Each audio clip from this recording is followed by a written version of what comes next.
This is a teardown of a Cisco WS-C3560E-24PD-S switch. It is a 24-port PoE switch. I already removed the power supply and the fan and most of the case screws. Missed one apparently. Get that real quick here.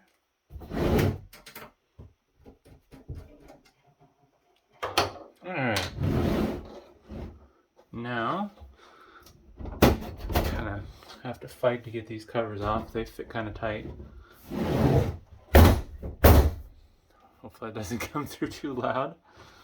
Oh man, I'm going to do this away from the camera.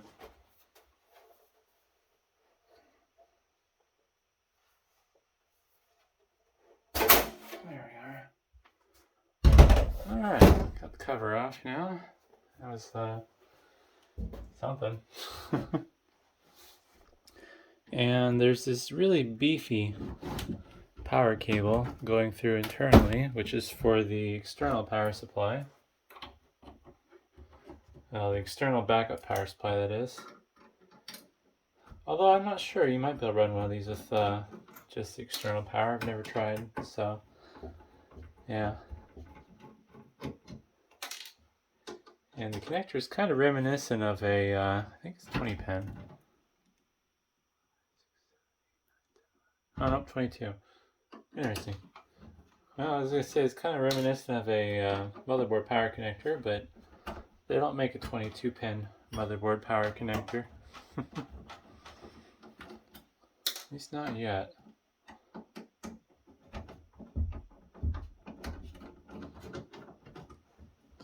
It's also kind of interesting. They had to put the connector for the external power supply on a board because the heatsink was in the way. They had to route this big cable. It's kind of weird because on some of the other ones I've tore apart, they've had like a little riser board that went to an external connection for power.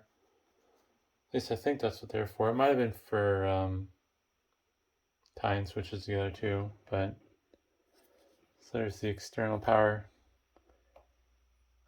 supply cable that routes internally in this. And then I switch bits. Under this little plastic shroud here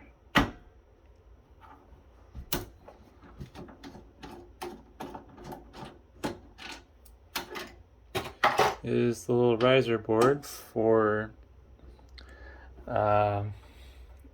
expansion modules.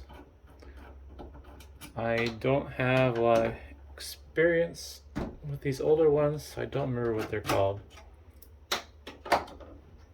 But yeah, that's just a little double-sided bit that they added. Extra thick PCB.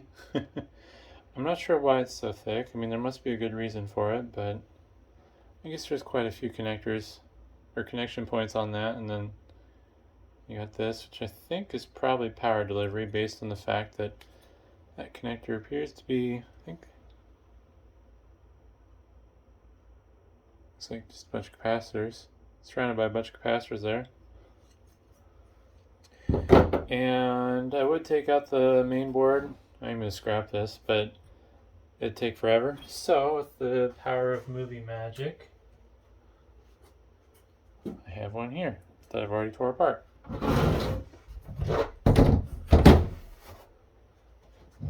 And unfortunately, with these bigger processing controllers, or whatever they might be, the heat spreaders came off with the heat sinks because they were glued on pretty good. And in fact, some of the silicon got ripped out of that chip. Let's see if we can zoom into that. As you can see, those pits or craters. And I'll flip this around. Some Broadcom chips controlling the ports. Got one there that should be fairly readable. See if the camera will focus. That might be a little too much zoom for the camera. It's oops, there we go. Try to read it to the camera. It's a BCM5468A4KPB. I don't really looking these things up, so that's kind of up to you, the viewer, unfortunately. Also, there's some memory chips here, but they're too dirty to read, unfortunately. And a Cisco chip that's still readable. Maybe. There we go, it's a little bit better.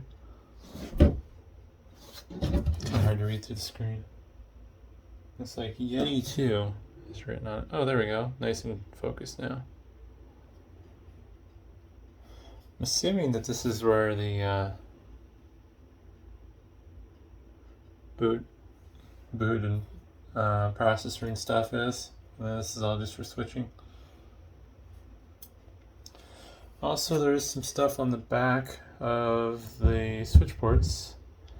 I'm assuming this is support infrastructure for the PoE power, considering got what looks to be some transistors and stuff there. But yeah, not too exciting, but if you're curious to see what the inside of the switch looks like, well, here you go. But thanks for watching.